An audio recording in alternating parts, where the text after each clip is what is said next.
तर जय महाराष्ट्र मित्रांनो. आज सकाळी पाहायला गेलो नाही, त्याच्यामुळं थोडस जरा बाहेर काम होतं म्हणून काम करून आलो. त्यानंतर बसलो थोडा वेळ अभ्यास करत, म्हणजे जास्तच अभ्यास केला.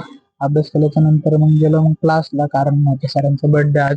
मग पोचलो क्लासला भेटला वैभ्यासोबत जरा वेळ खेळलो. पबजी खेळल्याच्या नंतर मग ते सांगत होता जरा प्लॅन काय काय करायचं. तर मग गेलो मग टेरेसला गेल्याच्या नंतर मग मी केक धरून सरांना केलं विश. मग त्यानंतर सगळे एक एक हळूहळू बाहेर निघाले.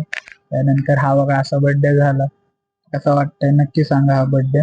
त्यानंतर आलो खाली क्लासमध्ये आलो. सरांना मीच बोलत होतो की काय चालू आहे सर म्हणले की आता तुम्हाला काय नाही, तुमचे बर्थडे होते तुम्हाला सांगतो. ओके म्हणलं सर, तुम्ही म्हणाल तसं. तर काय आता, सर पण म्हणले आपलेच आहेत, तर काय नाही. चला मग बर्थडे झाल्याच्या नंतर मग सरांनी त्यांच्या गोष्टी सांगितल्या आणि काय गोष्टी आम्ही पण करूयात त्या पण सांगितल्या. त्यानंतर मग निघालो किशोर आणि मी. निघाल्याच्या नंतर आलो घरी. मित्रांनो नक्की सांगा ब्लॉग कसा वाटला आणि काय झालं. पुढच्या ब्लॉग मध्ये नक्कीच भेटूयात. जय महाराष्ट्र.